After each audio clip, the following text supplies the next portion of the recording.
All India Congress party Rahul Gandhi గారి యొక్క నాయకత్వంలో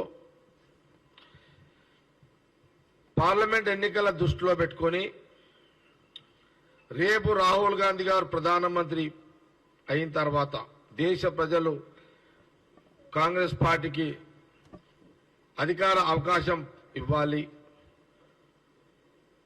మరి ప్రభుత్వం ఏర్పాటు చేసుకునే మెజార్టీ సీట్లు కాంగ్రెస్ ఎంపీలను గెలిపివ్వాలి, దానికి సంబంధించిన మేనిఫెస్టో ఈరోజు దేశం మొత్తంలో మరి ఏఐసిసి యొక్క డైరెక్షన్లో ఈరోజు తెలంగాణలో కూడా ఈరోజు ఆ మేనిఫెస్టో డిక్లరేషన్ చేయడం జరిగింది. ఈరోజు కాంగ్రెస్ పార్టీ తెలంగాణ ప్రదేశ్ ప్రెసిడెంట్ ముఖ్యమంత్రి గారు రేవంత్ రెడ్డి గారు, దీపా మున్షి మన ఇన్ఛార్జ్ గారు, అట్లాగే రోహిత్ చౌదరి గారు ఇన్ఛార్జెస్, మన చాలా మంది మినిస్టర్స్, కాంగ్రెస్ పార్టీ నాయకులు మధ్యలో ముఖ్యంగా అందులో ముఖ్యమైనటువంటి 3-4 అంశాలు నేను మళ్ళీ ఒకసారి మీడియా ముందు చెప్పదలుచుకున్నాను. మీడియా ద్వారా తెలంగాణలో ఉన్న ప్రజానీకానికి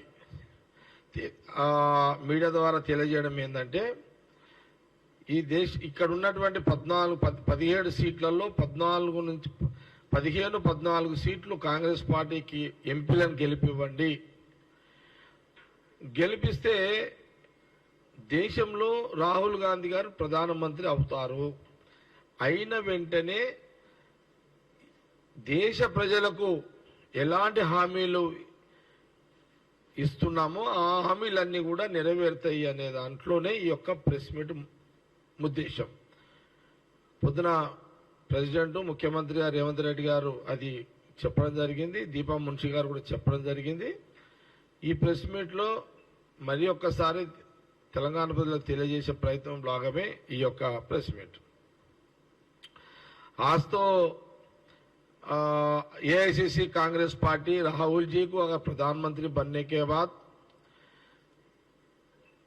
बनाने के लिए हम क्या बनाए, तो राहुल जी प्रधानमंत्री बनेंगे, क्या करेंगे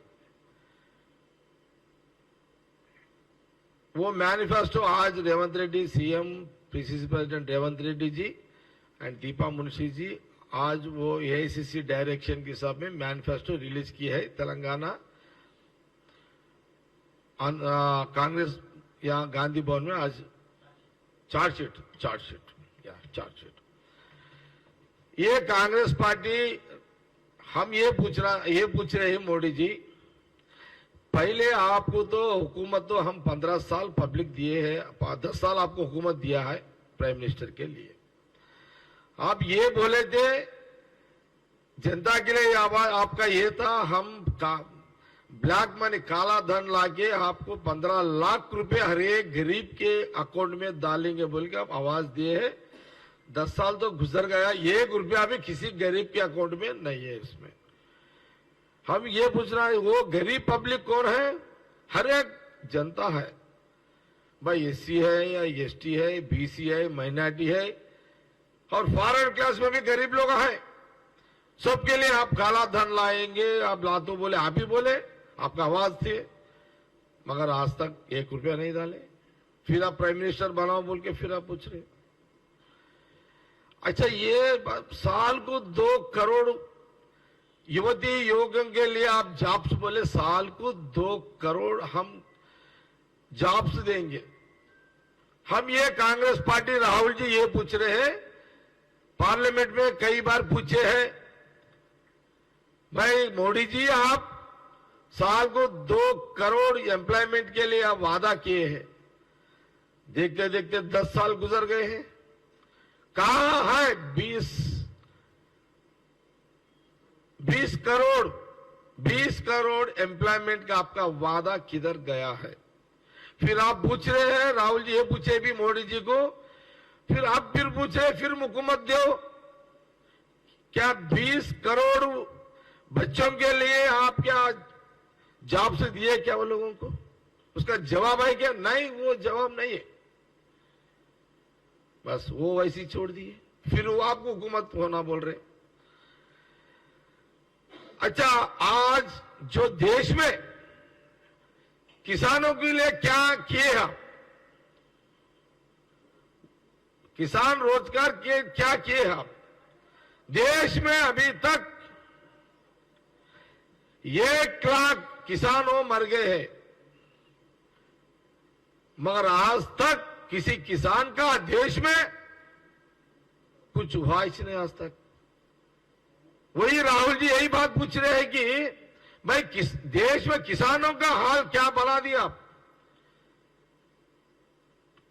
आपका। ये 3 तो वेरी वेरी इंपॉर्टेंट है।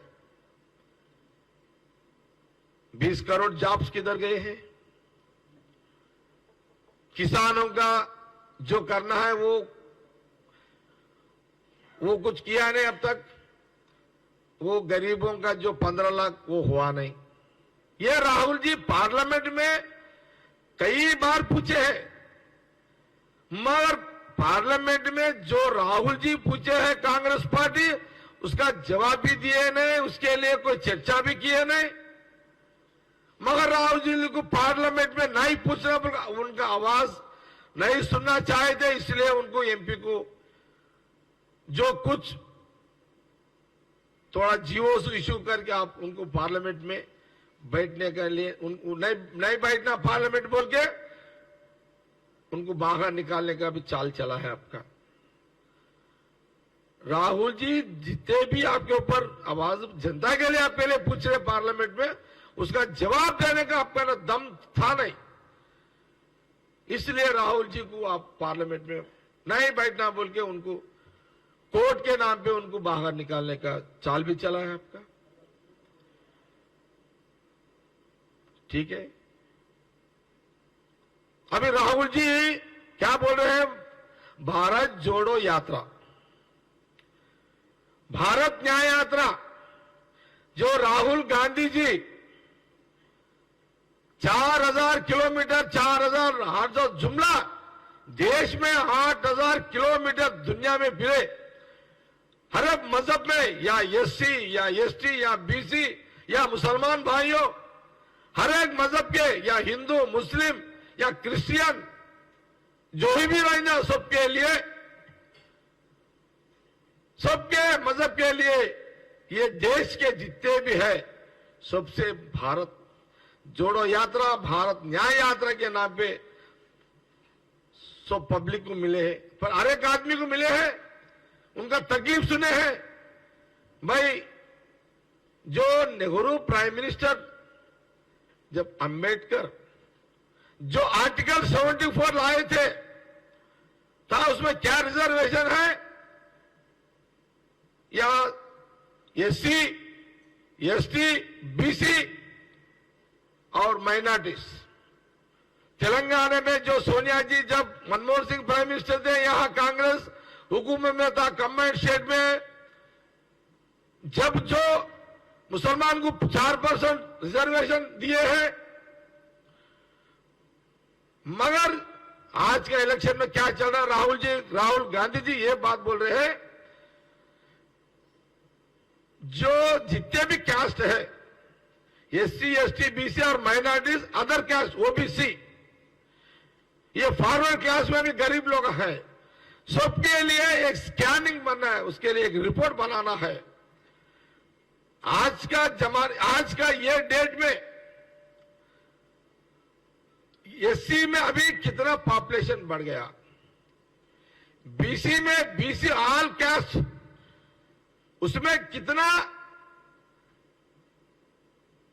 पॉपुलेशन बढ़ गया है, और एसटी बंजारा वो लोग का पॉपुलेशन कितना बढ़ गया है अभी माइनॉरिटीज वो लोग का कितना पॉपुलेशन बढ़ा अभी, और दूसरे फॉरवर्ड क्लासों में भी ये भी सिस्टम पे। राहुल गांधी जी का ये उनका जो ये 2 साल से अपन जो ये भारत जोड़ो यात्रा में अपन सुन रहे हैं, आज जो कांग्रेस पार्टी का चार्जशीट भी आया है, मोदी जी बीजेपी क्या पूछ रही है? 400 सीट कहते हो लोग को। ये कांग्रेस पार्टी राहुल गांधी जी क्या बोल रहे हैं? भाई राहुल जी ये बात बोल रहे हैं, मोदी जी 400 सीट लेके आप क्या करेंगे? 10 साल हुकूमत में आप कुछ भी नहीं किए। आप जनता को तो धोखा दे दिए। वो जो धोखा दिया जनता को, उसके लिए हम पूछना चाहे तो आप पार्लियामेंट में सुनने के लिए राजी नहीं है आप। इसलिए ये आज का मोदी जी का उनका प्लान यह है कि अगर 400 सीट अगर जनता दिए तो, और बीजेपी का ये डायरेक्शन है, ये रिजर्वेशन पूरा निकालने का चाल चल रहा है बीजेपी का। ये देश में रिजर्वेशन रखना नहीं रखना बोल के, इससे भी मोदी जी बोले हैं, ये हम लोग कांग्रेस राहुल जी ये बात बोल रहा है, ये रिजर्वेशन जब नेहरू जी अंबेडकर जी लाए हैं, वो गरीब पब्लिक जो वो लोग हिसाबों के इस सिस्टम में एक रिजर्वेशन लाके रखे हैं। वही मोदी, वही नेहरू जी, वही अंबेडकर जी जो रिजर्वेशन से आज दुनिया में, देश में पढ़ने में, जॉब्स में भी इतना सहूलत मिला है। इकोनॉमिकल डेवलप हो गया भारत देश। वजह कौन सा वजह से?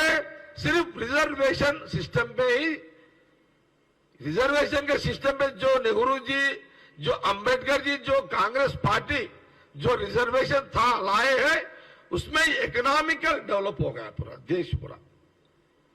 मगर आज का बीजेपी प्रधानमंत्री मोदी जी का ये 400 सीट पूछने का वजह यह है कि एससी रिजर्वेशन अगर 400 सीट दिए तो फिर हुकूमत आए तो अगर जनता अगर उसके नाम अगर गफलत में अगर बीजेपी को फिर मौका दिए तो ये टाइम पे, और बीजेपी आरएसएस का ये है अभी एससी रिजर्वेशन निकालने के लिए चाल चल रहा है। अभी बीसी रिजर्वेशन निकाल देंगे, बीजेपी गवर्नमेंट आए तो एससी रिजर्वेशन निकाल देंगे, एसटी बंजारा का भी रिजर्वेशन चले जाएंगे, माइनॉरिटी का भी रिजर्वेशन निकाल देंगे। कर्नाटक में अमित शाह जी क्या बोले हैं? अगर तेलंगाना में हुकूमत इलेक्शन के पहले, असेंबली के पहले, भाई अगर तेलंगाना में बीजेपी को अगर हुकूमत आए तो माइनॉरिटी का तेलंगाना में भी 4% का निकाल देंगे बोले।